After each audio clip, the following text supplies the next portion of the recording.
भारतीय जनता पार्टीचे कार्यकर्ते विजय केंद्रेकर हे कालच्या लोकसभा निवडणुकीमध्ये नारायण राणेंचे मालवण शहरातले प्रचार प्रमुख होते आणि विधानसभा निवडणुकीमध्ये निलेश राणेंचे ते प्रचार प्रमुख होते. आणि त्यामुळे विजय केंद्रेकर यांच्या मार्फतच कालच्या लोकसभा आणि विधानसभेच्या निवडणुकीमध्ये पैशाचा वापर सुरू झाला होता, वाटप सुरू झालं होतं. आणि याच निलेश राणेंच्यासाठी त्यांनी सुद्धा वाटप केलं होतं.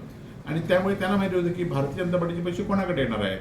आणि भारतीय जनता पार्टीचे पैसे दरवेळेप्रमाणे आलेत, हे थोडे पैसे पकडलेत. परंतु निवडणुकीमध्ये आज सिंधुदुर्ग जिल्ह्यामध्ये 5-5, 10-10 हजार रुपये मतदानाला एका मताला पैसे वाटप होत आहे.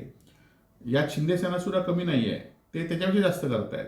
आणि त्यामुळे ह्या प्रकाराबद्दल निवडणूक आयोग कुठलीही भूमिका यापुढच्या याआधी घेतली नाही, कारण त्यांनी लाखो लोकांना पैसे असे वाटलेले आहेत आणि आता पण ते घेणार नाहीत.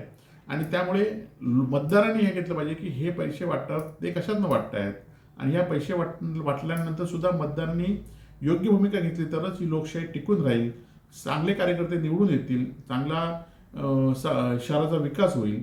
आणि त्यामुळे ही निलेश राणेंनी पोलखेल केलेली ही आपलीच, खरं तर आपल्या 2 निवडणुकीमध्ये ह्या विजय केंद्रेकरांनी काय केलं आणि आता ते तुमच्या विरोधात गेलेत म्हणून काय करतायत, याकडे तुम्ही लक्ष द्या, अशीच माझी विनंती आहे.